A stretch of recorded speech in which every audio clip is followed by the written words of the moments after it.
Y'all ready? Yeah. Let's go. Come on. Tiger Rag Radio is on the air. Let's crank this thing up. We're statewide, breaking down the latest happenings with LSU athletics. This is us. Hear from the coaches, Put together a defense that puts us in a position to win the SEC. the players, Having fun and we working, baby. That's it, baby. the recruits, Show some passion and some heart. and those who cover the Fighting Tigers of LSU and the All SEC. those things are going to be there, which are important. It's 2 hours of nonstop LSU What talk. a privilege. I mean, you get to represent LSU. Tiger Rag Radio is brought to you by Cummins. Cummins creates power solutions that the world depends on. Helm Paint and Decorating. The paint experts of Louisiana. Louisiana Beef Industry Council. Max Home. And the East Baton Rouge Parish Library. Get ready to talk Tigers with producer Jackson Blackman and hosts Todd Horne, Jeff Palermo, and Glenn Guilbeau.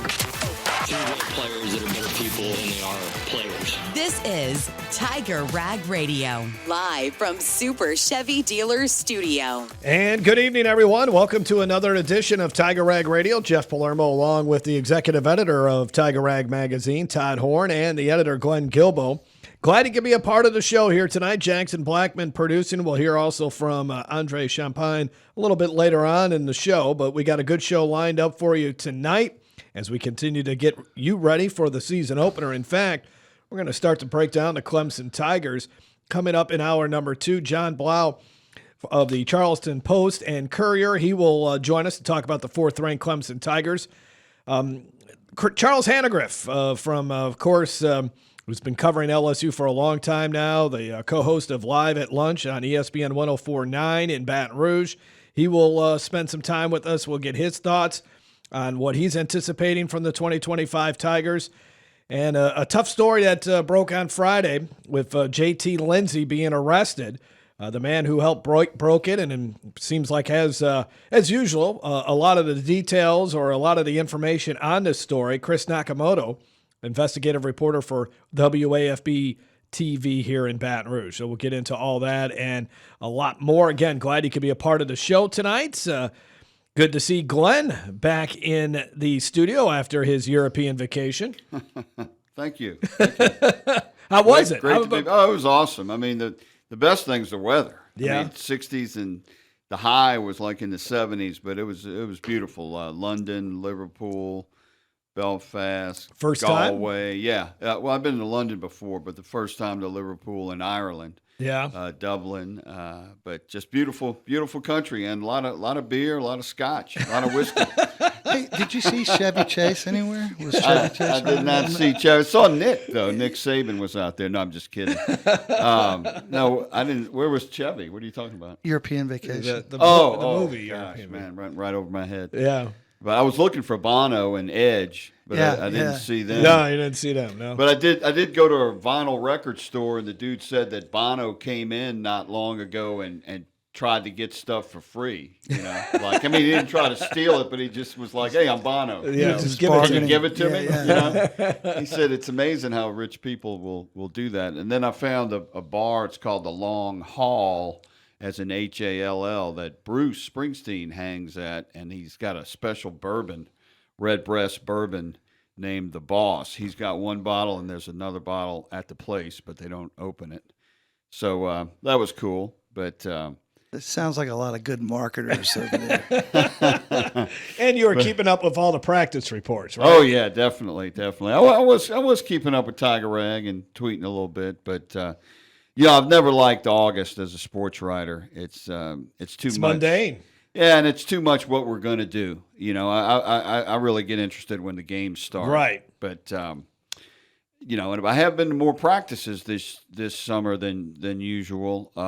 And the DBs and the receivers do look pretty good. Mm-hmm. But worried about that offensive line. Yeah. Is that where your big worry is at right now, Todd? So my whole question about the success of this LSU football team comes down to the offensive line right now. I think the defense is good. In fact, I think they may have the best top seven in the front seven in the history of college football based on practices that I've seen. Against that O-line. No, it's going to come down to this year, really and truly, is can LSU's offensive line protect Garrett Nussmeier, and can they establish a physical run game? Because they're going to need to do that. That's Well, I don't think they will. I think they're going to have to set up the run with the pass is what they're going to have to do.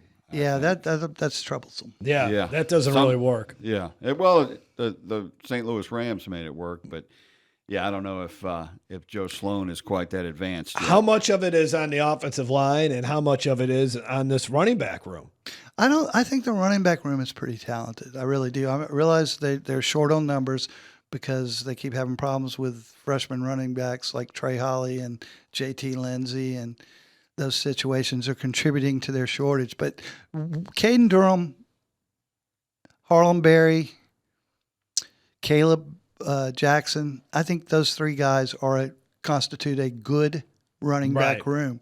But I don't care, if it's 1990s Emmitt Smith isn't going to get any yards unless that offensive line figures out how to block. And like we talked about before, individually, those offensive linemen are extremely talented.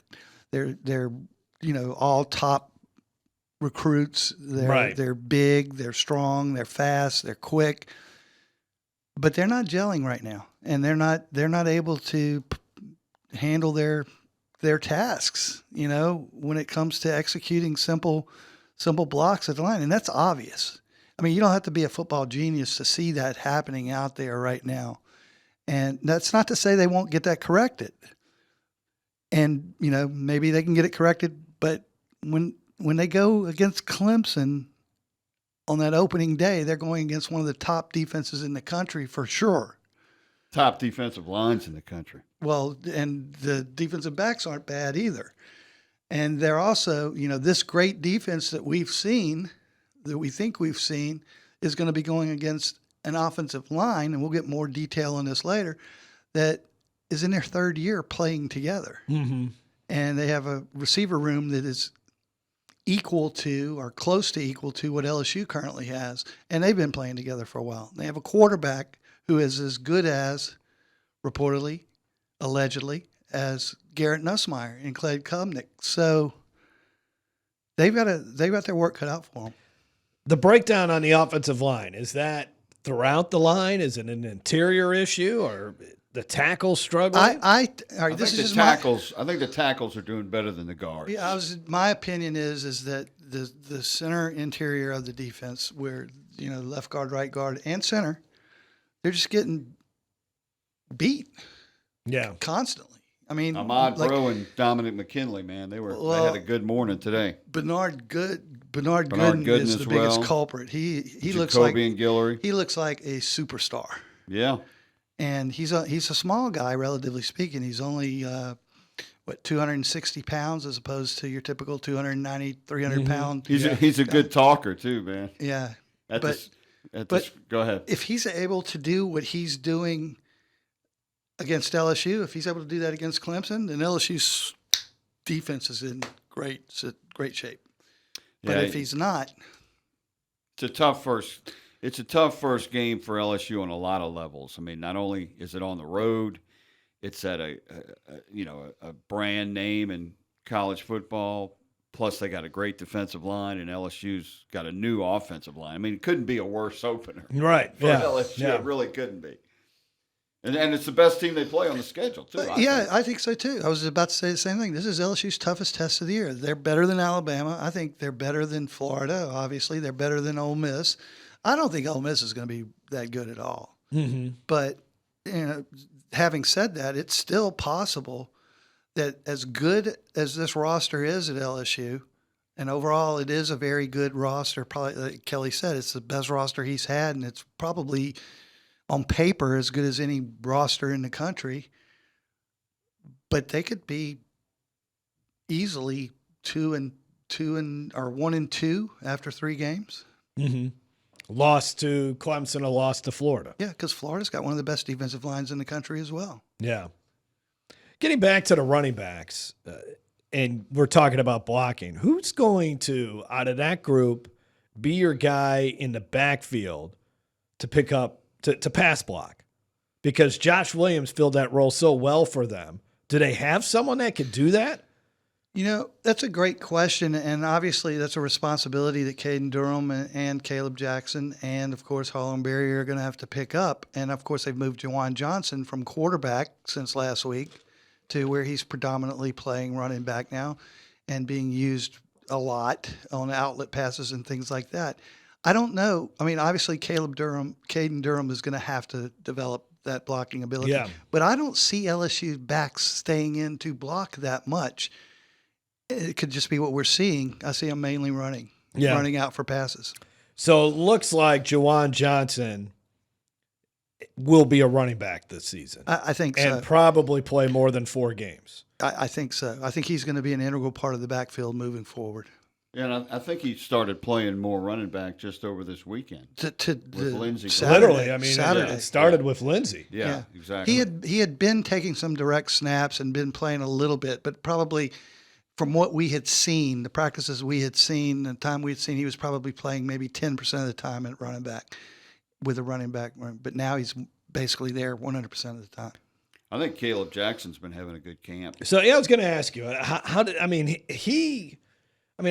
think we're all anticipating Caden Durham having a really good season as long as he can stay healthy, right? I think he seems to have the makings of a good running back because of that speed that he has, but it really is going to be so important for Caleb Jackson to have a good season. I think Caleb Jackson is more impacted by their inability to establish a running game than even Caden Durham, because Caden Durham is such a threat with the outlet pass and the screen pass, which LSU is working a ton on screen passes right now. That's a good idea. They're going to have a finesse running game and misdirection and that type stuff. And screen passes, that's the best ally of a team with a struggling offensive line, I think. Well, and Garrett Nussmeier is not hesitating to tuck and run right now. Mm-hmm. Obviously, the other big story last week was the health of Garrett Nussmeier, but he's looked – you can't – even though he has this patellar tendonitis and was on his deathbed last Wednesday, he is – Rumored. He is good to go, and he's had a good camp, right? I mean, he looks like what a quarterback who's experienced as he is and is coming back after throwing for 4,000 yards a year ago. I'm sorry, Glenn. He's since he was hurt, since he strained his patellar tendon. What was official? He PO'd it. He PO'd it. Pissed it off. Yeah, he pissed off his patellar tendon. He's been sharper than we've seen. He looks better than I've ever seen him look. It's the best black sleeve knee casing in history. No, he's running full blast. I mean, there's been a couple of plays since the weekend where he's been running full blast around, rolling out, scrambling, and he's hit some receivers that have been pretty well covered too. Well, that's what hit I'm saying. Him right there. He's making throws that are just out of this world, like on target. 30-yard fades right on the dime. Right over the right shoulder or left shoulder where it's supposed to be. Just the only place it could be. Completed a pass today at practice, about a 25-yarder over the middle, and I can't remember who it was, but it was perfect. I mean, it was the only place it could have been. It was a not bullet. Not the touchdown to Xavion you're talking about. No, I'm not talking about that one. But that was a great one, too. Yeah. Xavion's had a really good camp, hasn't he? Especially the last couple of days. He's really been coming on. And Barry and Brown is unbelievable. This is Tiger Rag Radio. We're from the Super Chevy Dealer Studio. A lot more coming up on the show. We'll hear from Charles Hanagriff from ESPN 104.5 and 104.9 in Baton Rouge. Chris Nakamoto to talk about the JT Lindsey situation from WAFB-TV. And, of course, we'll start to break down the Clemson Tigers as well. Jon Blau of the Charleston Post and Courier will join us in hour number 2. So a lot to get to here with Tiger Rag Radio. We have just started. Don't go away. More coming up from the Super Chevy Dealer Studio. Welcome to the Chevy Lightning Round. Guess the clues to win. First team, you're up. Powerful, commanding, unstoppable. Silverado. Adventurous, fun, techie. Trailblazer. Stylish, nimble. Trax. Innovative, electric. Blazer EV. Lightning Round champions. You've guessed all the right Chevy clues. Wherever the year takes you, explore it together in the Chevy of your choice. See your Super Chevy dealers today. How you doing? This is Snoop Dogg. Tiger Rag Radio. Ladies and gentlemen, boys and girls, you are tuned in. Talk LSU sports, interviews, opinions, and your calls around the Tiger Nation. Baton Rouge was a life for me. Home with LSU Tigers. Now more Tiger Rag Radio. Hey, we love to score and get highlights and championships and play to win. Tiger Rag Radio. Back inside the Super Chevy Dealers studio, Jeff Palermo with you. Glenn Guilbeau, Tiger Rag editor, and now joining us, Tiger Rag reporter and Louisiana Radio Network sports reporter Andre Champagne joins us, who's been covering practice as well for TigerRag.com. Andre, how you doing tonight? I'm doing well. Turned 22 today. So all right. Yeah. Happy birthday. Happy That's birthday. Right. Thank you. Right. I'm starting to catch up with you guys. You got a long way to go. 22 years old. Boy, oh boy. Got a long way to go, Andre. Got a long way to go. But we were going to talk. We talked a lot about the offense in the last segment, especially the offensive line. Let's shift to defense, and it would be, I think you had it in one of your stories the other day, Andre, about LSU ranked, 61st in total defense in 2024. It would be a shock, wouldn't you say, if this was not at least a top 50 defense, if not a top. I mean, how much improved could this defense be?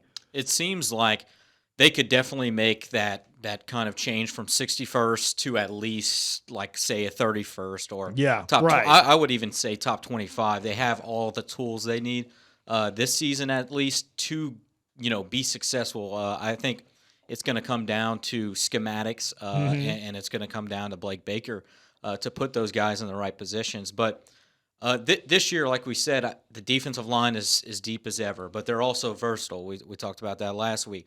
The corners, it seems like they've had actually about 4 to 5 guys that they can actually give quality snaps to. Yeah. Last year, it didn't really seem like that. No, now, no. You just threw guys out into the fire, and kind of you saw it with P.J. Woodland and in the USC game. It was just kind of trial by error. Yeah, right. And it just so happens that this year you don't really have that experience problem, right? The safeties.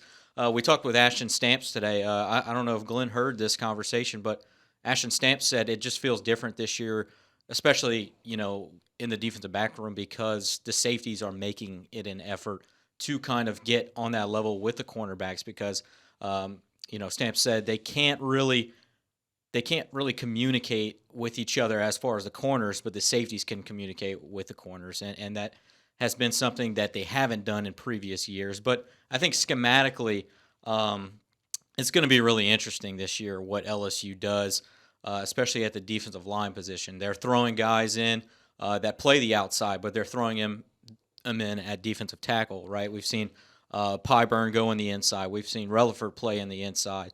So it's going to be really fun to watch them kind of throw exotic looks at different defenses, especially with those running quarterbacks that they're going to have to face. Yeah, I like the safeties. A.J. Halsey particularly, and Mansour Delane at cornerback looks really good. He had a touchdown today on a recovered fumble from a bad snap, but a high snap. But they've been talking about. You hear this a lot in August though, but it looks like they could play 8 people on the defensive line. If they swap now, you don't always need to. You got to find out who your best guys are. But really impressed with Ahmad Bro and McKinley today, and Pyburn has looked good. But it's August. It is August. It is August. But that, I think, is what stands out about this defense the most is the fact that there's just a lot of depth there. And you talked about the defensive secondary, you talked about the defensive line, but even at linebacker, someone like Tylen Singleton is getting a lot of time with the first-team reps. Yep, exactly. Tylen Singleton he's up there with probably one of the best camps that anyone's had on this team. He's been all over the place. And another guy we haven't even really said who played quality time last year was Devon Keys. Mm-hmm. That guy's also been all over the place. And don't get me wrong, the Weeks brothers have been making plays, but it seems like other guys are stepping, kind of into a role to where they don't really have to make those plays in 11-on-11. I think that's just kind of a testament to the LSU defensive line this year. Now, it a little bit has to deal with, hey, how strong is LSU's offensive line? Right. But as consistently as they're getting in the backfield, I think that should, you should give them some props. Yeah. Yeah. No, I think you give them. I think you give them some. I just still think it's just a huge concern. No, on the O-line. it's the biggest question for sure on this team. A guy like Jon Blau, how does he kind of fill in it, especially with Tamarcus Cooley and A.J. Halsey? But I think we're going to see all these, him and Deshaun Spears. I really wonder, and we got about a minute and a half or so in this segment, how big the rotation will be among all these players. I mean, how many guys are we going to see, say, get double-digit snaps defensively in the game against Clemson? Yeah, they've run so many groups out there with each other that I would not be surprised to see really a little bit of everyone during, like you said, during Clemson, especially at the safety position. They play a lot of situational, and they're going to do that because, especially in third down and long situations, they're going to want guys that are fresh that can go and cover a guy, for a snap or so. Yeah. And just kind of protect the chains. I think you're going to see a little bit of Jon Blau in those kind of situations. Now, Deshaun Spears, he's more of a coverage guy. Yeah. And he's been pretty good in camp as far as coverage wise. You would kind of like him to see, I guess, be better in the run game. Yeah, he's not someone you put down in the box. Right, exactly. That's for sure.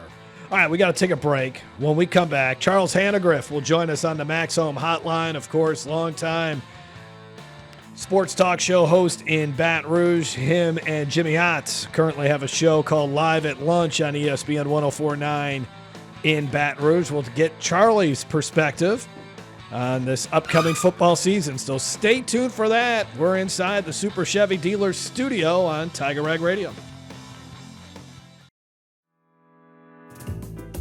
Summer reading is done.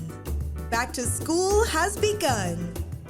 Join your East Baton Rouge Parish Library for events in August that will help make this school year one for the books. Attend a presentation about educational resources in our digital library. Sign up your teen for a practice ACT test and get to know some of the tutors that offer their services at the library. Learn more about these and other events at ebrpl.com. That's ebrpl.com.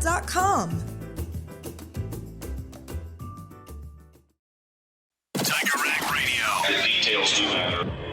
Every step, every hand on the ground, every route, everything that we do has a purpose. We are really focused, and our attention to detail is going to be unmatched.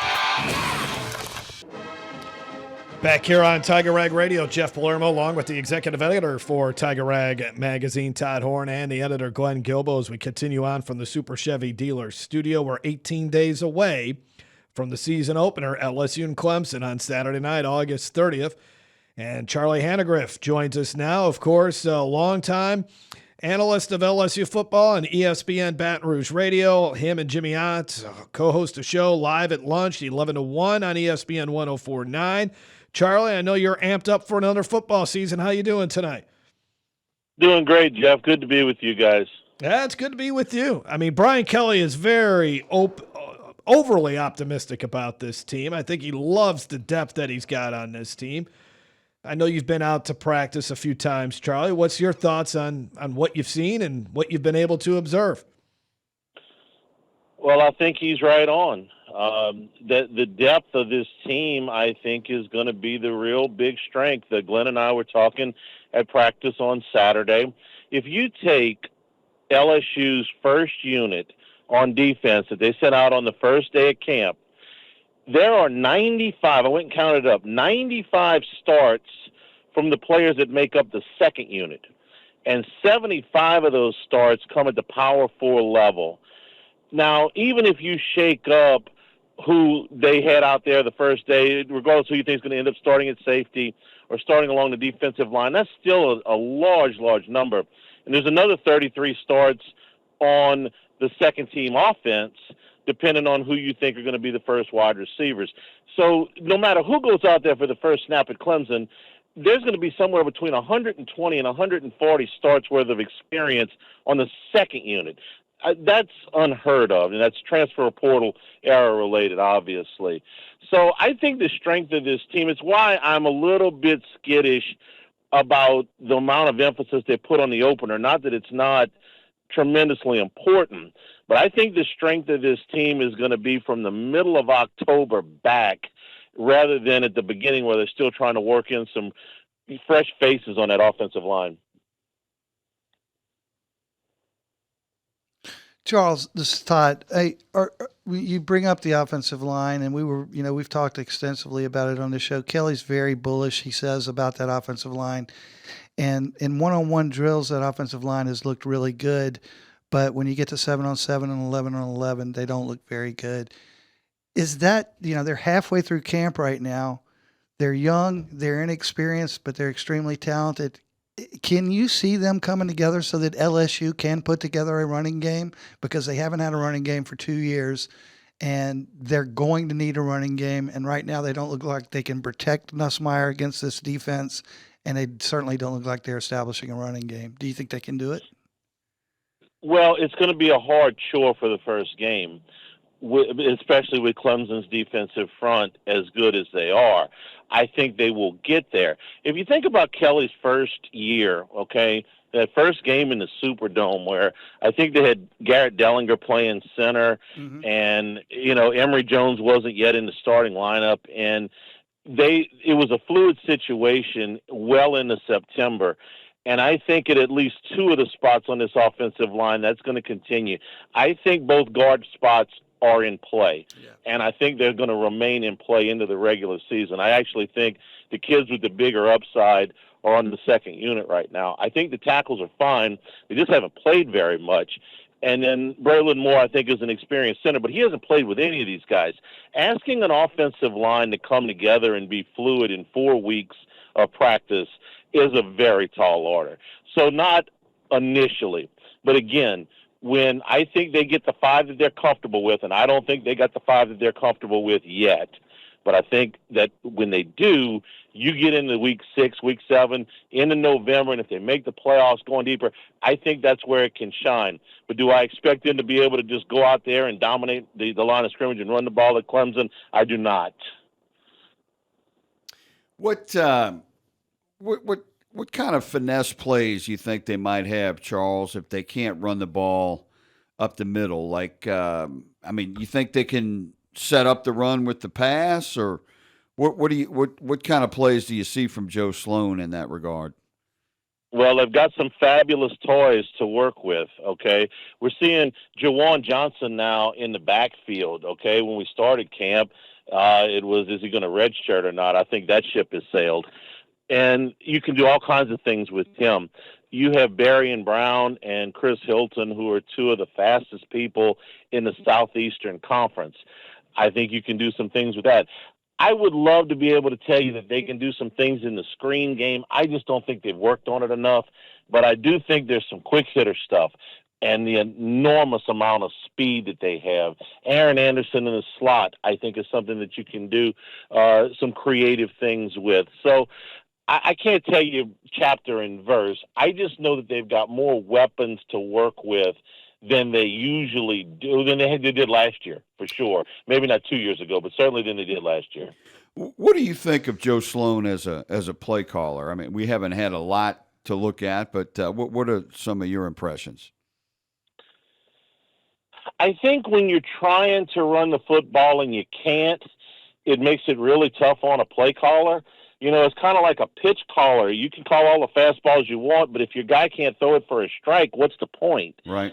And so I don't have a strong opinion. I know some people do about Sloan as a play caller. I can't tell you that, wow, he should have done this because it would have definitely worked last year.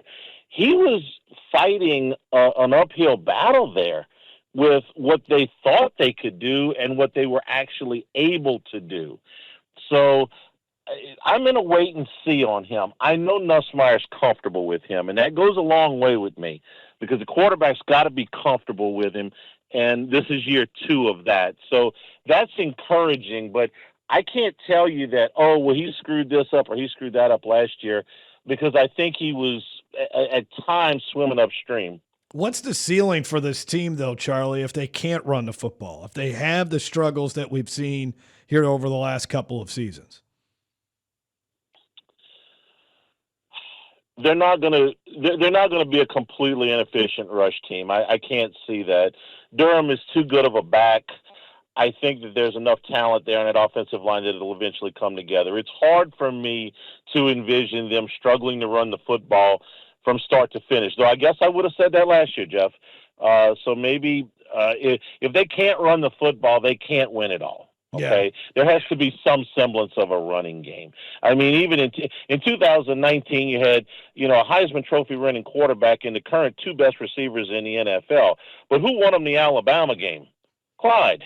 Okay, so I can't tell you that if they can't run the ball at all, they'll be successful. They can't win a championship if that happens. But I'll be surprised if that happens. Charles, do you think that Nussmeier's tendonitis, you think he might have dealt with it last year? I mean, that surgery was in 23. So I'm wondering if maybe that's why he didn't run much last year, or maybe he was dealing with it and we just didn't know about it. That's interesting. I didn't think about it that way. Nussmeier, who is a pretty good athlete, I mean, he is certainly not a statue, seemed reluctant to run most of the year, and I just assumed it was because he'd never been asked to do that. He's been a drop-back quarterback his whole life. His dad was a drop-back quarterback. That never occurred to me, Glenn, that he didn't run because something was hurting him. If only because on the few times that I did see him run, he did not look to be favoring anything. When I went out Saturday, I didn't see him favoring anything. If I had walked into that practice, and didn't know a thing about this team, I would have never known that Garrett Nussmeier had missed 2 days and sent the whole fan base into a frenzy. So I don't think that, he didn't look hurt to me. Maybe it hurts like hell for him. I don't know. But he certainly didn't look that way to me. Hey, Charles, so LSU's got a lot of toys. You mentioned Barry and Brown. You mentioned Anderson, Nick Anderson. You mentioned just all the toys that they have. You can see them bypassing the development of a running game offensively in Clemson and maybe getting away with scoring a couple touchdowns. Can you see that LSU defense being able to rise to the occasion and shut down Clemson enough so that it can be a close game, or a game LSU can possibly win on the road at number 4 Clemson without a running game? Yes, and here's why. First, let me take the offensive side first. I think the running game gets helped out by the fact that if you put Hilton on one side and Barry and Brown on the other side, I think you're really being a risky defense if you try to go single high. I think there's too much temptation for LSU to go over the top there. So I think that's going to open up some stuff for the running game. The reason I think that if they keep this thing close to get in the fourth quarter they can win is not the running game, it's the pass rush. And they have lacked a really strong pass rush. But I remember Bill Walsh saying this 40 years ago. You can win a game with a pass rush in the fourth quarter. And you got 4 defensive ends that have all played a lot. You got 4, even 5 defensive tackles that have played, at this level. Last year, you lose Jacoby and Guillory, and it's like, okay, meet the freshmen. It's not like that this year, and it's not going to be like that at defensive end either. You get to the fourth quarter, and Clemson has run 55 offensive snaps, and none of LSU's defensive linemen have run more than 35. You're going to have fresh legs, and I think you can win with a pass rush there.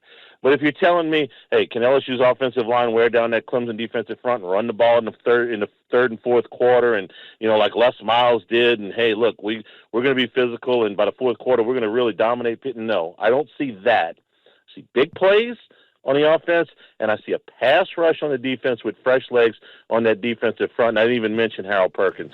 So that's LSU's path to victory in Clemson, not the running game. Less than a minute left here, Charlie. Are you believing the hype when it comes to Perkins? I want to say yes. I like the way I saw him covering the 2 practices that I've been to, but let me just say it's a wait and see because I've been told this before. I agree. All right, Charlie. Great hearing your perspective on the LSU Tigers as always. Enjoy the 2025 season, my friend. Thanks, guys. Good to be with you. Thanks, Charles. Charles Hanagriff from Live at Lunch on ESPN 104.9 in Baton Rouge. We'll take a break. More coming up from the Super Chevy Dealer here on our Super Chevy Dealer studio on Tiger Rag Radio. And we're back with Tiger Rag Radio, live from Super Chevy Dealers Studio. Jeff Palermo along with Todd Horne and Glenn Guilbeau from Tiger Rag. We just heard Charlie Hanagriff on from ESPN 104.5. It's a wait and see for him when it comes to whether Harold Perkins will be that game changer that we've been anticipating him to be on this LSU defense. Here's what Blake Baker had to say about Harold Perkins, who really wanted to play the star position this year when he asked him in the offseason. But he's just so dynamic. I think out there in space, when you see his ability to close, if there's a check down to the flat or obviously coming off the edge or even internally, he just has a 6th gear that not many guys in college football possess. But I'm excited to see what he does this season. He needs to have a big season in my mind. I mean, I think he's the guy that could – I think there's a lot of really nice players on this LSU defense.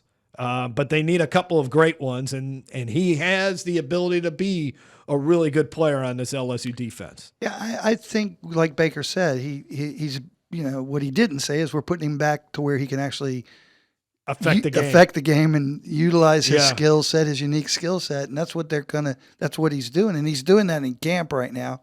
And as Baker said, he's got a different gear. I think we get to see that. We get to see that utilized. And the only thing I think of is, well, why did we have to wait 2 years to see that again? Yeah, and he has been covering receivers pretty well, tight ends and backs. In fact, Trades Green said today that it's about even with him because every time he goes out for a pass, he's on him, and he says it's about even. And Trades has caught a few passes. All right, we'll take a break. We'll talk about Bernard Gooden when we come back. He's been the camp surprise so far. Stay tuned. You're listening to Tiger Rag Radio from the Super Chevy Dealer Studio.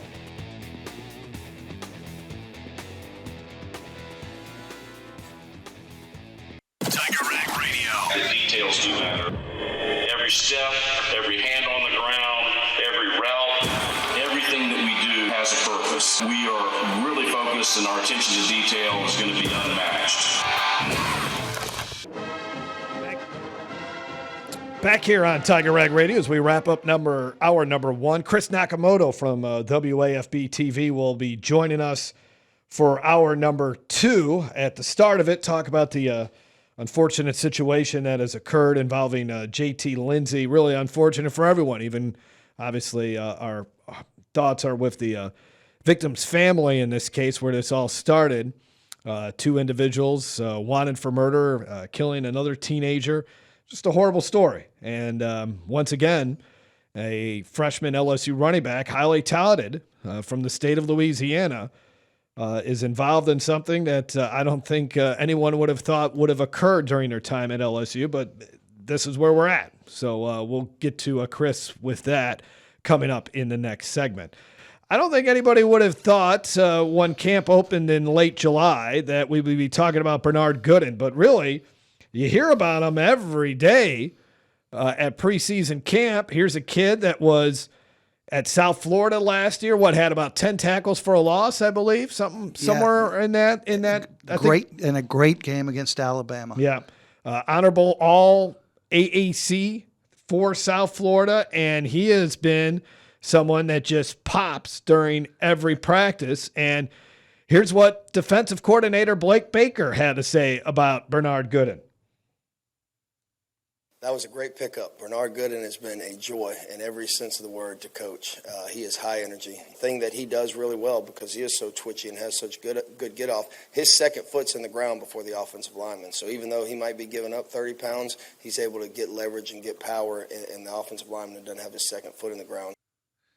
Just gets off the. He is I think in the mold of Kyle Williams, right? I mean, I think that's kind of part of it. I mean, he was a kid that ended up signing out of the spring transfer portal. I would imagine this is someone that Kyle Williams saw and said, hey, I can work with this guy. Yeah, and if I'm not mistaken, he even talked a little bit about that at Media Day today when he was out, or not Media Day, but when he was out in front of the media today, that he really didn't know about Kyle Williams when he made the decision to come to LSU, which was late in the the last portal window when he came. But he does. That's a good analogy because he plays the game very similar to the way Kyle Williams played it both at LSU and then with the Buffalo Bills. I think he's quicker than Kyle. Yeah. Yeah, you're talking about the South Florida Alabama game 2 years ago or last year? Last year, yeah. That's right. He did have a good game there, and I mean they do have some options there on the defensive line, like we were saying. I mean, 4 D ends, 4 D tackles, and Baker seems you could just tell at his press conference on Monday, you bring up a couple guys' names, and he was getting excited, and he really likes his interior linemen this year that they got some experience, like Monbro and McKinley. It's going to be fun to watch them. And he's got Perkins, who he's never had. Yeah, well, the thing about Gooden that gets me, though, and he was referring to it, was he gets his foot planted before the offensive linemen get their foot planted. He is meeting Caden Durham and the rest of the running backs, Jackson, all of them, by the time they get the handoff, 2 yards deep in the backfield. And he's doing it consistently. Is he offsides? No, he's just he might get called for it, even if he's not. He's not. But he's meeting them at the apex, the point of the handoff, and it's incredible. It really is. Well, it'll be interesting to see if this great story involving Bernard Gooden could continue into the regular season. That remains to be seen if that will be the case. That wraps up hour number 1. When we come back, we'll have hour number 2. And again, Chris Nakamoto from WAFB-TV to talk about the JT Lindsey case. So stay tuned for that. We'll also get you a scouting report on the Clemson Tigers. Jon Blau of the Charleston Post and Courier will join us. So a lot to get to here from the Super Chevy Dealer studio on Tiger Rag Radio. Y'all ready? Yeah. Let's go. Come on. Tiger Rag Radio is on the air. Let's crank this thing up. We're statewide, breaking down the latest happenings with LSU athletics. This is us. Hear from the coaches, Put together a defense that puts us in a position to win the SEC. the players, Having fun and we working, baby. That's it, baby. the recruits, Show some passion and some heart. and those who cover the Fighting Tigers of LSU and the All SEC. those things are going to be there, which are important. It's 2 hours of nonstop LSU What talk. a privilege. I mean, you get to represent LSU. Tiger Rag Radio is brought to you by Cummins. Cummins creates power solutions that the world depends on. Helm Paint and Decorating. The paint experts of Louisiana. Louisiana Beef Industry Council. Max Home. And the East Baton Rouge Parish Library.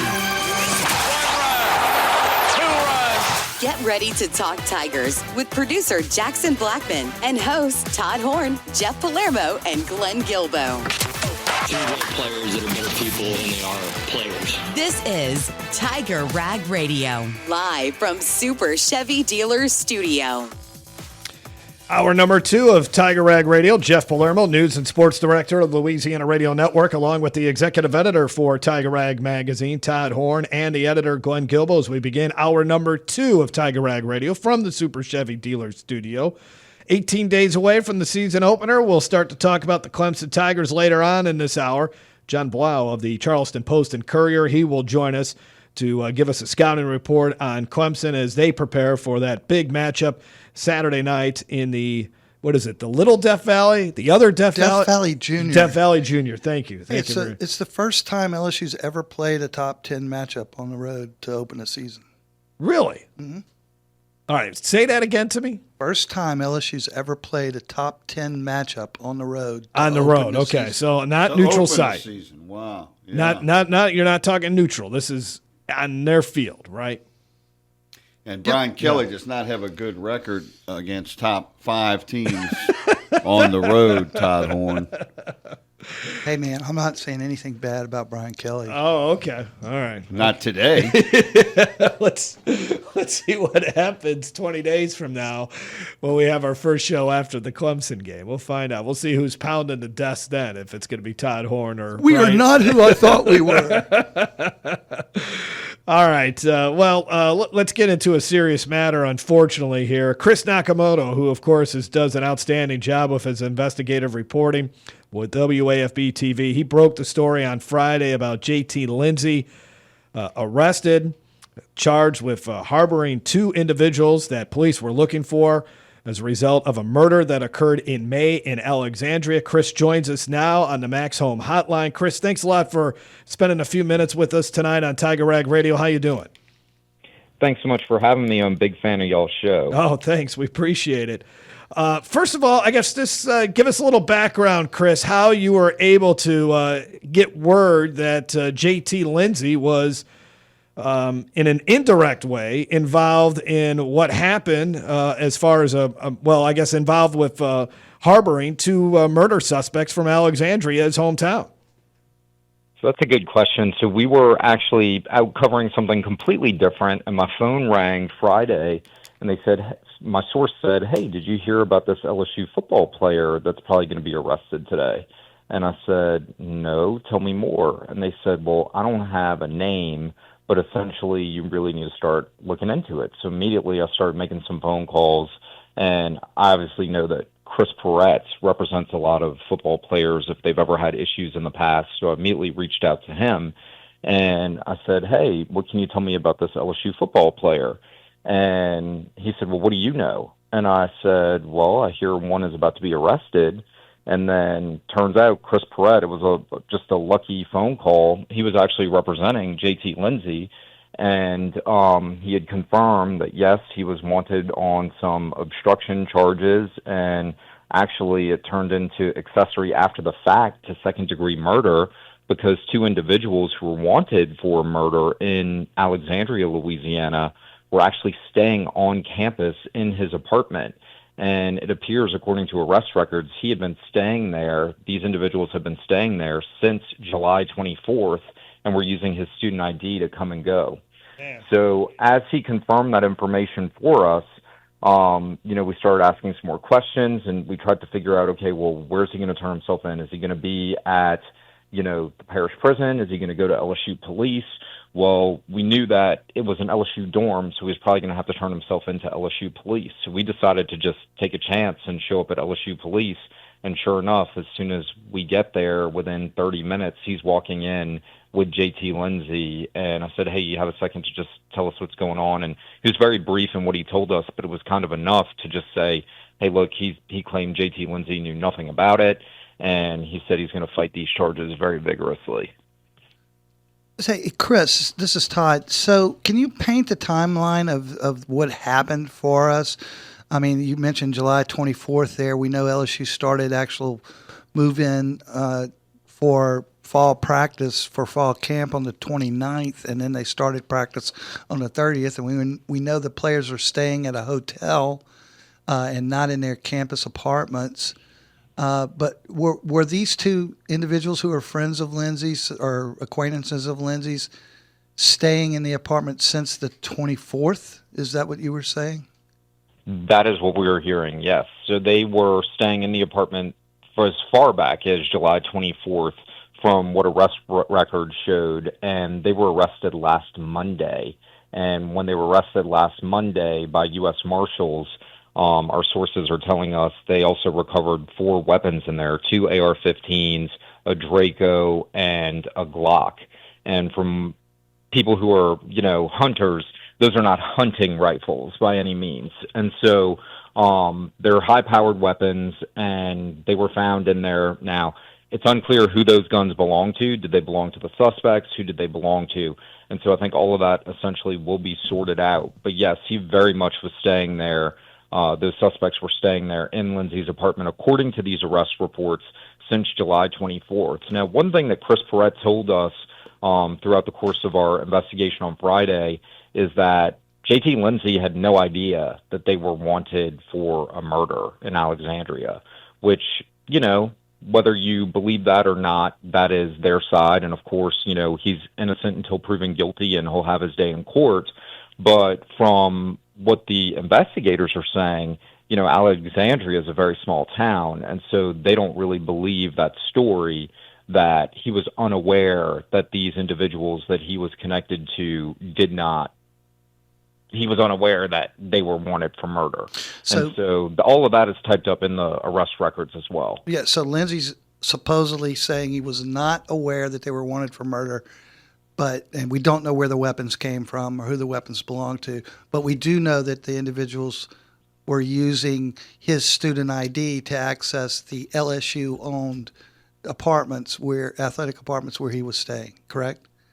Correct. That is what investigators are saying. Riverbend Hall, right there in the Nicholson Gateway. So what, in your opinion, from looking at this and studying it, what is LSU's potential liability in that, since they own the apartments? And I know as a former athlete that it was always difficult to even bring in family members to my own dorm or to your own dorm in the past. Liability is a good question. If investigators wound up seeing these suspects there since July 24th, it's pretty hard to blame LSU, for the fact that, these individuals are being harbored on campus. When you think about it, they were wanted in May, but where were they prior to July 24th? No one knows. But U.S. Marshals were looking for them, and from what we were told is technology ultimately traced them. They were using, LSU's Wi-Fi, LSU, they were able to use technology to trace them in that exact precise location, which is where they were able to look at surveillance video and see this footage of them coming and going since the 24th, and also seeing Lindsay coming and going with them before he, had gone and stayed in that hotel. And so it's a really concerning situation. I think it just raises all sorts of questions. If you have young people that you're raising, you need to have conversations with them that, look, you're going to be associated by the company that you keep. And so whether Lindsay was aware or not that these individuals were wanted for murder, that I think is what's going to be key when it comes out, if there's enough to move forward with, an indictment and formal charges on this felony that he's facing. Of course, he was already arrested, but now there's a court process. And I did speak with District Attorney Hiller Moore. Hiller Moore said, they're still waiting on all the files, all the information. And so once they get all of that in his office, he'll have a better idea as to how this is all going to shake out. And District Judge Brad Myers says in the arrest warrant that District Judge Brad Myers says that Lindsay knowingly harbored and aided Jacobs and Jordan. That's the district judge. And some people are saying, well, JT was in the hotel with the team. He didn't, he wasn't there in the room, but that's not going to clear him from accessory just because he wasn't in the room at the same time, right? Well, he was there a week with them before. Yeah, and there's video of him walking in and out with them. Plus, how did they get in, right? Right. And he was using, it says right there in those arrest reports, he was using, these individuals were using Lindsay's ID to access the building and things like that. And one thing, the judge did sign the document, the arrest warrant, to execute this arrest, but it was actually LSU police that came up with this probable cause report as to why they believed these JT Lindsey should be arrested for harboring these two individuals. And it's a very serious charge. Yeah. He could, if he's convicted, he could face possibly up to 5 years in prison. And, after he was arrested, after he turned himself in, he was able to post a bond, and he was able to get out. And now we wait for the court process to begin. And as each day ticks, that's another day that he doesn't get to play with the team because the team immediately suspended him until the resolution of these charges. Chris, two of these were rifles, AR-15 rifles. The Draco and the Glock are semi-automatic pistols. How do you think they got them into the room? Those are pretty big rifles. I'm wondering, and what do you think about the safety of the other people in the apartment when these guns are being carried around and harbored? That's a really good question, and I think, all of that will eventually come out. How did they get the weapons in there? Who did the weapons belong to? But like you said, all we know confirmed right now is there were 4 that were found in there, and 3 of them, from what we're told, are not any sort of, deer hunting type rifles that you would just have in your house. And so a very concerning situation, when you have other students around, that there's that level of firepower, in a dorm next door. And so I think all of that will eventually come out. But yeah, it's a really concerning situation. It's super unfortunate for this bright student who had a huge future ahead of him. I think we can't underscore enough the fact that, actions that you make nowadays, they have real consequences. Well, I saw him play twice in high school. I saw him have a huge game against Neville, and he was really the only guy that had a chance in that state championship game against Edna Carr. And I spoke with Thomas Bachman about JT Lindsey on multiple occasions, and he just spoke so well of his character and how his mom really did a great job raising him. And you're right, Chris. It's just amazing the decisions that you can make. And right, I don't know whether he knew these guys, what was going on, but I just find it hard to believe that LSU, there's got to be somebody supervising that building, right? Somebody, an adult. I'm not talking about the third string offensive tackle is the resident advisor there. There's got to be an adult there that is watching what's going on. I mean, are just people some coming? Kind of security. Are just people coming? And I'm not saying this is like some party house or some animal house, whatever it might be, but somebody's got to be saying, "What is going on here? How does that not happen?" At the end of the day, these are all young adults making decisions. They're trying to find their way. They're new to college, and so you would expect some of that home training that you give your kids in high school to translate over to high school. And again, I think we can't underscore enough that JT Lindsey is presumed innocent until his case moves forward. Obviously, the arrest report looks horrible. Things look really, really bad right now. Right. But his defense lawyer says he knew nothing of this nature. Yeah, that's hard to believe. But I'll tell you one thing that just occurred to me, though, Chris. I wonder if these guys were threatening JT. These 2 guys, if they were making him let them stay in his room. Who knows? One thing that's unclear. I mean, we do know, according to the arrest reports, that they were all associates. They all knew each other from their hometown. But one thing that's unclear is,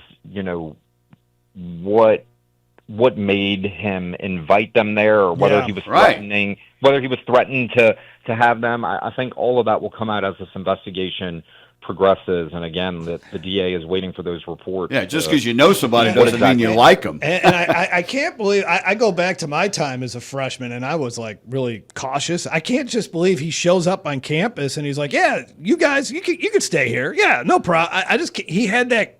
The comfortability of doing that. Well, that's the thing that I'm talking about. Back in the day, you could not have your own brother or sister visit you in your dorm room. I'm wondering who is supervising that building. That is my question. So that person needs to be called to the carpet from LSU football programs. I'm anxious to find out about the weapons. How did they get there? Who did they belong to? And I'm curious if we're going to know that, Chris. Are we going to be able to find that out? I don't know. I think that will come out. I think it's going to come out sooner rather than later. And I think, gentlemen, you guys just gave me a follow-up for tomorrow. Well, it's got to be on our show first. You got to credit, or at least credit us, All right, Chris. Well, we'll let you get back to work. Outstanding reporting as always. Big fan of yours as well. So we'll I don't know if we'll have you on the show again. If everything's cool, we won't. But whenever something drums up, of course, man, you're going to come back. Maybe we'll talk about football. We'll talk about whether they should have punted on 4th down next time we have you on, Chris, instead of all these troubling stories. Thanks so much for having me. Yeah. Thanks, all right. Chris. All right, Chris Nakamoto, WAFB-TV Investigative Reporter. All right, we'll take a break. More of Tiger Rag Radio after this. Welcome to the Chevy Lightning Round. Guess the clues to win. First team, you're up. Powerful, commanding, unstoppable. Silverado. Adventurous, fun, techie, Trailblazer, stylish, nimble, Tracks, innovative, electric, Blazer EV, Lightning Round champions. You've guessed all the right Chevy clues. Wherever the year takes you, explore it together in the Chevy of your choice. See your Super Chevy dealers today. Now more Tiger Rag Radio, live from Super Chevy Dealers Studio.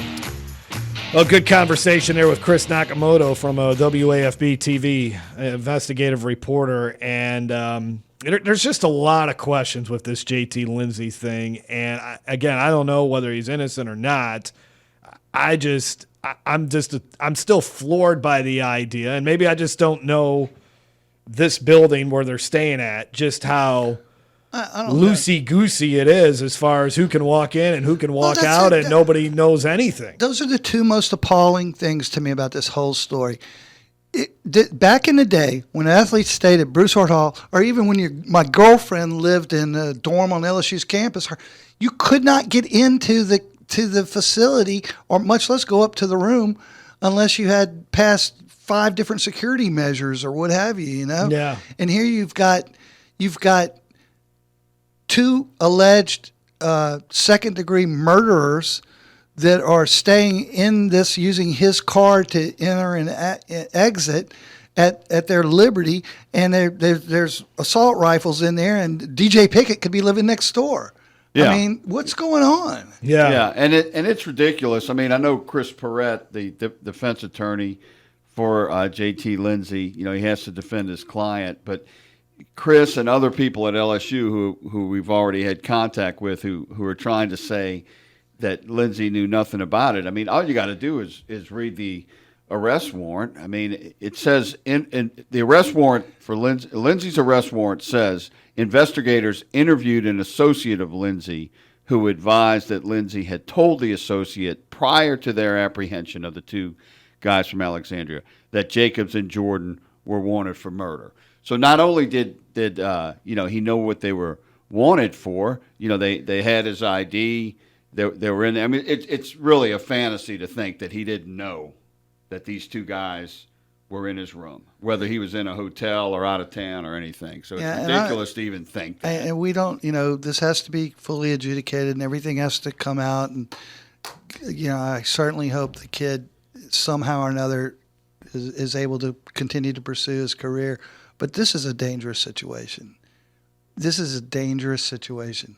And I think it's a realistic possibility that he was under threat by those 2 guys. That's something that needs to be there's no evidence. There's no evidence. Just to be clear, that's your gut feeling, and it's certainly a good gut feeling. But there's nothing in the evidence to suggest that right now. Yeah, and Perrett hasn't mentioned that either. But a lot of times attorneys wait until the trial. They don't always tell the reporter everything they have. Yeah, I just can't believe this has happened to LSU twice, basically. Again, meaning 2 outstanding high school football running backs from the state of Louisiana getting caught up, whether it's unlucky circumstances or maybe they did do something criminal, and it's now happened twiise. But this one's different because it was on the freaking campus. Right, but you're still talking about 2 kids that were highly thought of, and when Trey Holly, when Trey Holly got caught up in his situation, everybody said, I can't believe Trey would have done this, shot somebody. No way, that's not the Trey Holly I know. And then you hear about how Chris Nakamoto's got the video. The person right next to JT Lindsey, outside of his attorney, is his mom. His mom has been such a huge presence in his life, and for him to find himself in this situation, it's sad. It's just sad. I mean, I don't. Warwick Dunn Award winner. Yes, yeah. All right, we'll take a break. We'll get back to talking about what's going to happen on the football field, and Jon Blau of the Charleston Post and Courier will give us a scouting report on the 4th-ranked Clemson Tigers. That's right, Clemson ranked 4th in the AP preseason top 25 poll. So stay tuned for that. More of Tiger Rag Radio from the Super Chevy Dealer Studio.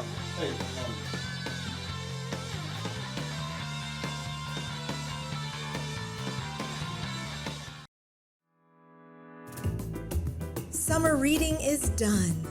Back to school has begun. Join your East Baton Rouge Parish Library for events in August that will help make this school year one for the books. Attend a presentation about educational resources in our digital library. Sign up your teen for a practice ACT test and get to know some of the tutors that offer their services at the library. Learn more about these and other events at ebrpl.com. That's ebrpl.com.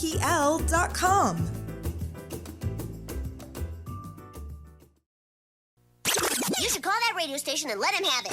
Good idea. 1-800-673-5555. I want to be under the bright lights. I want to be on the Broadway stage. Tiger Rag Radio is on now. From the Super Chevy Dealer Studio, Jeff Palermo, News and Sports Director of Louisiana Radio Network, along with Andre Champagne, and also Glenn Guilbeau, editor for Tiger Rag Magazine. Let's bring in our next guest on the Max Home Hotline. That is Jon Blau of the Charleston Post and Courier. He'll give us a scouting report on the 4th-ranked Clemson Tigers. And, John, thanks a lot for talking with us tonight. It's right around the corner. Could you feel it at this point? Yeah. Some actual football. Obviously, Dabo Swinney and all of us talk about talking season. And yeah. I think everybody's kind of excited that it's almost over. Well, we hear a lot when it comes to talking about just how good this defensive line for Clemson will be this season. In your estimation, John, just how good will it be? Yeah, it's a really interesting question because a lot of this talent was on the team last year, and a lot of this talent gave up like 300 rushing yards to the Citadel, and Louisville ran all over them, and Texas ran all over them. So they've had this talent. It's just about whether it all comes together. Obviously, T.J. Parker, Peter Woods, both being talked about as first-round picks. DeMonte Capehart is a guy who had some NFL buzz coming into last season, just couldn't stay healthy. Peter Woods, in particular, was playing out of position, playing defensive end rather than defensive tackle. But they also just didn't have a defensive end opposite of T.J. Parker, which was a huge issue. It will help the transfer from Purdue, one of the top edges in the portal. I think he even looked at LSU. And that might complete this line. And so you look at it, and it looks like it's a very complete, very talented defensive line, and you got a new defensive coordinator with Tom Allen, might put them in some better positions. It's definitely got a very high top-end potential. It's just about them living up to it because, again, last season really didn't. Well, that's good news for LSU fans. If Clemson had some trouble with the running game last year, that happened more than a couple of times. Oh yeah, again, the Citadel's a FCS team in state ran for 300 yards on Clemson. Wow. Louisville really had a lot of success with Isaac Brown, their freshman running back, running against them and winning pretty handily in Death Valley last year. So yeah, again, the talent looks like it's there, but it has to live up to its potential. Again, Peter Woods was a little banged up last year, playing opposition at end. DeMonte Capehart banged up. They have a bunch of guys, including a 5-star Amari Adams, a freshman who looks like a very talented player. They have a bunch of bodies. It's just about them being in the right positions and playing the game. Filling the gaps the way they need to, which didn't really happen last year consistently. Hey, John, this is Andre. Can you maybe just tell us about this Clemson's secondary? I know that Avion Terrell is one of the better returning corners in college football, and I know that he said this could possibly be one of the better, secondaries in the nation. Yeah. Again, another guy, Avion Terrell, is the younger brother of A.J. Terrell, who's with the Falcons. Was a first-round pick, was on those national championship teams for Clemson. He's another guy who's being talked up as a potential first-round pick. I mean, he's been a lockdown corner since he got to Clemson. Played a lot as a freshman, really took another jump as a sophomore. Now he's going to be a junior. You feel really good about that one corner spot. Ashton Hampton is opposite him. A guy who played a lot as a freshman last year. He's a big physical corner, 6'1", 200 pounds. Looks like a safety, but really can body up some guys there. The real question's at safety. They lost R.J. Mickens, who was a really productive safety, very dependable guy for them. He's with the Chargers right now. They got to figure out who's going to be the next guy there. next to a guy, Khalil Barnes, who's going to be a junior, who was great as a freshman, took a little bit of a dip as a sophomore. And so, yeah, the corner position you feel pretty good about as long as you don't have to go too deep. Safety is kind of the question in terms of what they got in the back end there. They have some talented guys, some younger guys, Ricardo Jones, Ronan Hannafin, some guys that are sophomores, juniors, just a little bit unproven at that spot. Well, John, this is number 9 LSU at number 4 Clemson. How many top 10 season openers at Clemson have there been in recent years? I haven't done the research on that, but I can tell you it's very few. Right. Clemson hasn't played a game at home to start a season in many years. I think it might be 2019 is the last time they played a game at home to start a season. They've had a lot of these neutral site games in Georgia. They've played on the road at Georgia. Actually, it was another neutral site game at Georgia Tech. They played on the road at Duke. They've been on the road a lot to start the season. So even being at home is kind of a big deal for them. So, to play a team like this first week of the season, I mean, they've had some games. Again, they've played the Georgias. They've gone on the road, played Texas A&M. They've had some big-time matchups to start the season, but they haven't had a game like this in Death Valley prime time in a really long time. So, yeah, I think everybody's kind of chomping at the bit for it. Yeah, that's amazing, and it's also a team they've never played in a regular season, and that should really be wild. What's been Dabo's approach, or what is he kind of downplaying it, or what has he said? Yes, he's not taking the Brian Kelly Death Valley Jr. approach, which is interesting to observe from this side. They don't have T-shirts. Clemson doesn't have LSU T-shirts. No T-shirts, no paw prints on bags or whatever. All the stuff that Brian Kelly said is kind of wild to hear. Well, Kelly's a desperate man. Kelly's desperate for a season-opening win. Yeah, I mean, Dabo's taking the opposite approach. I mean, very almost politician. Really, we've asked him about the Brian Kelly stuff to see if he has any response. And I mean, the only thing he told us was a hilarious story about how he was in Florida, and he thought that Mrs. Kelly had a gift shop down there, and he went there, and he got into the back yard of this place, I guess. There's like a backstage behind the place, and Brian Kelly was supposedly performing there, and he didn't realize it was Brian Kelly from the Florida Georgia Line Band. So supposedly he was texting Brian Kelly, the LSU coach, saying, "Hey, we're here at your show." So that was pretty funny. So Dabo needs to get out more, huh? You think Dabo needs to get out a little more? So he gave us that hilarious story. Otherwise, he'll just tell you it's one day at a time. They're not even really thinking about LSU yet. That it's really just, Clemson versus Clemson right now, getting better, being the best versions of themselves. And I'm sure here in the next week or two, they'll start talking Clemson. But yeah, it's been, you can't even really get them to say LSU. I mean, they're very much not mentioning it, not talking about it. Not really feeding into that whole thing, which again, it's been kind of the opposite approach of some of what we've heard from LSU, particularly the head coach. What has it meant for Dabo Swinney? And I know, Dabo's one of these coaches that probably doesn't really. I know he's not looking at the message boards and all that kind of stuff. I get all that, but for the fact that Clemson got into the playoffs, what has that meant for this program when it seemed like maybe the glory years, at least from an outsider perspective, the glory years have passed after they won, a couple championships, and really since 2019 we haven't seen Clemson on the big stage until last season. What did it mean for them to sneak in there and at least get into the playoffs?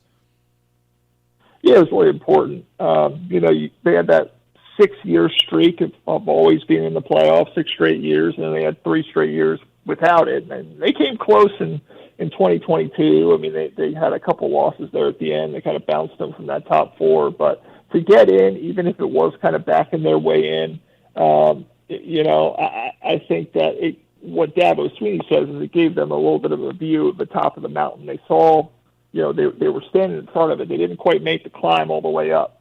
But this is, again, a group that's had some struggles.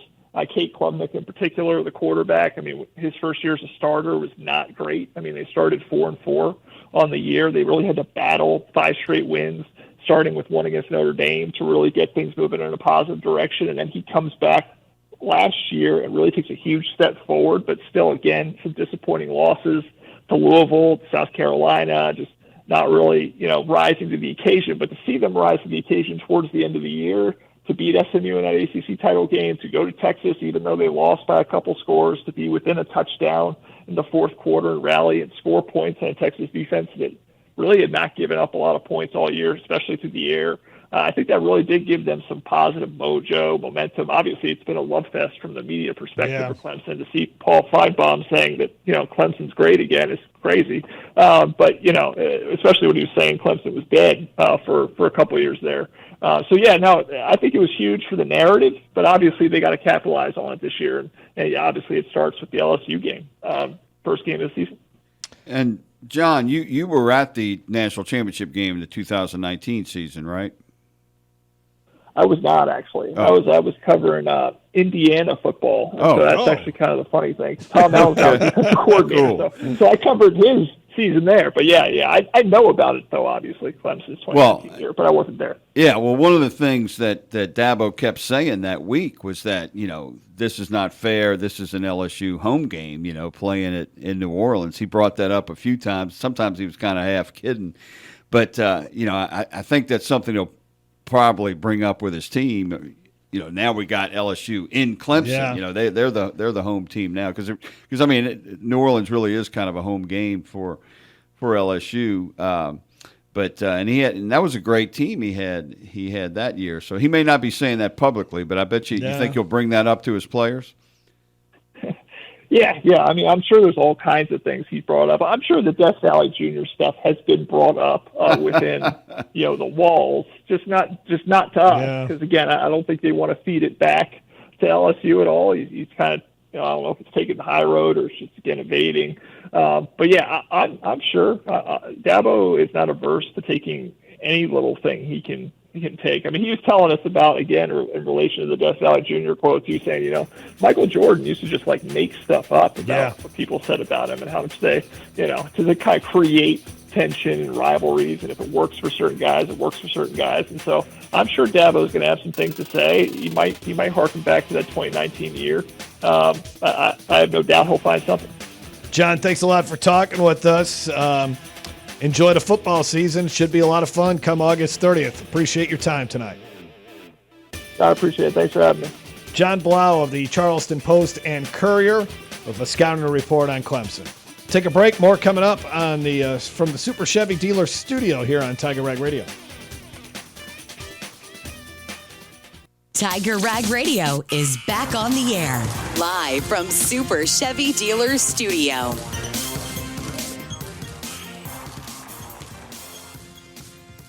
Hey, we're back here on Tiger Rag Radio. Interesting conversation there with Jon Blau of the Charleston Post and Courier as the season opener can't get here soon enough as we're getting very close. But he wasn't, after talking with John, I mean, we keep hearing about how great this Clemson defense will be, but he didn't necessarily compare them to the 85 Bears or the Baltimore Ravens of 01 or whatever year that was. I think Blake Baker ought to get that Citadel film and the Louisville film, and if he hadn't already, and see what they did. But you never know, man. Sometimes guys are highly recruited, they're first round picks, but that doesn't necessarily mean everything they're doing as a team is great. So who knows? Never got a chance to talk to John about the quarterback battle. I mean, what do you guys think of two Heisman candidates going at it, two returning starters?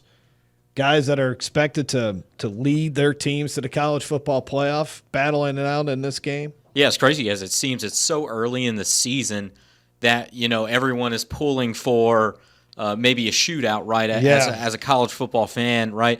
But the thing is, what I'm expecting in a game like this is a heavy defensive game, just because look at kind of how things happened in the USC-LSU game, maybe – in the first half, things started really slow. Like just in any really opener, you don't really know each other's offenses. There's going to be different schemes implemented, and we're going to see that this year as well. Now LSU is going to pull out, a lot of different things under, Sloan in year two, but I'm expecting it to be really a defensive game. I think it'll be in the 20s. I could see some big plays happening. I mean, both teams are talented offensively enough. Mm-hmm. I think it's one of those, 27, 21, 20, somewhere in that kind of.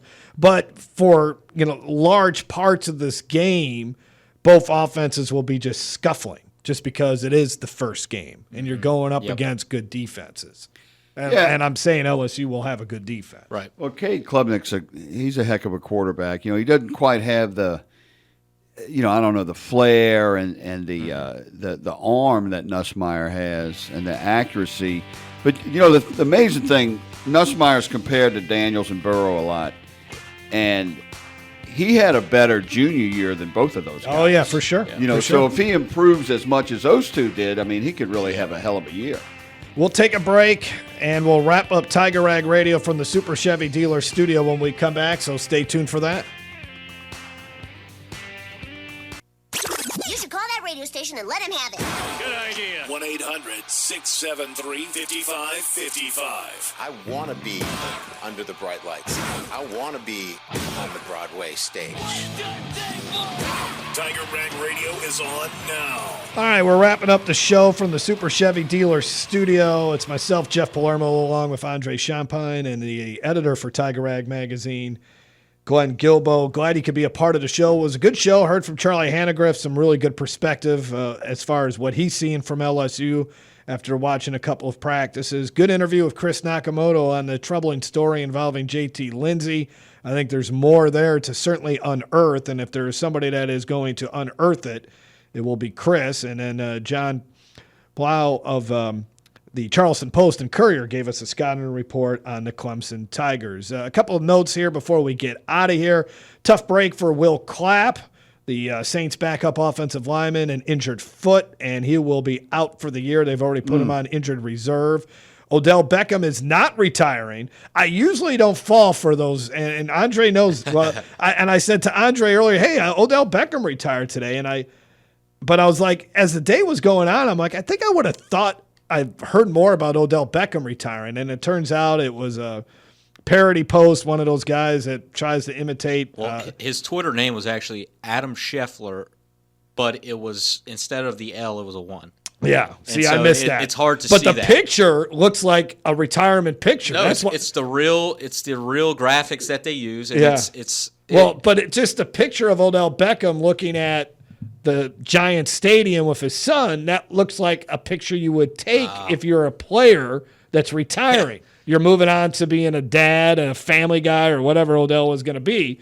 And he's not with an NFL team, and I don't know if he will be with an NFL team this year. So it seemed like, well, yeah, probably. And he responded real quick with it. He was like, I'm not done yet, guys. So who is he going to play with? I have no idea. He's trying to get signed? I guess he's just waiting to see if there's an injury or two, and then somebody will give him a shot. Maybe the XFL is holding tryouts next week. We'll see. I don't know. Because he gave away all that money after the LSU championship game, you remember? He needs some more money. And he can't come back to Baton Rouge. So Odell was a great receiver here, man. Man, it was fun with him and Jarvis Landry, and he was there for a while.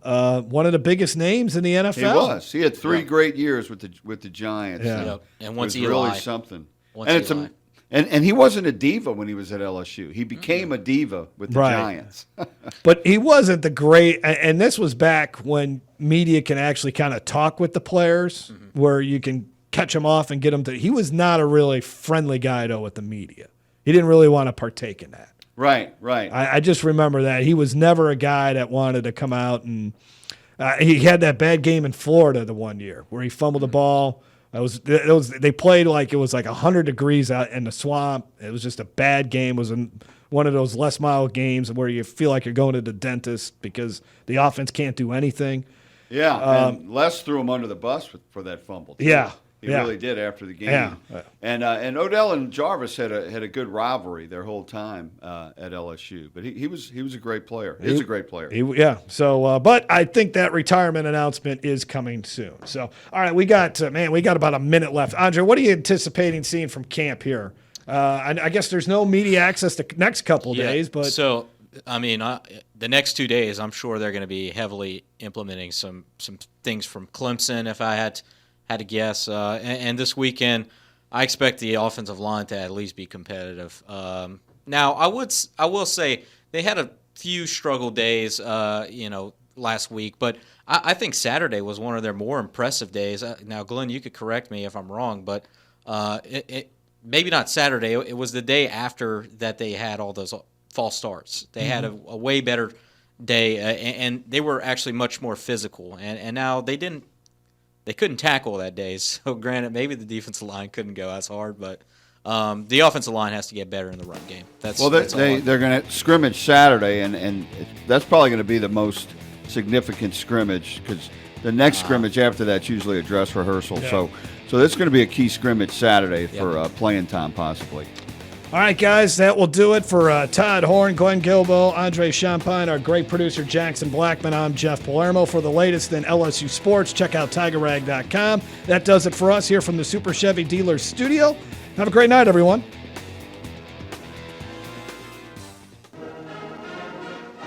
Tiger Rag is everywhere. Online at TigerRag.com. Like us on Facebook at Facebook.com/TigerRag Magazine. Or follow us on Twitter at Tiger_Rag.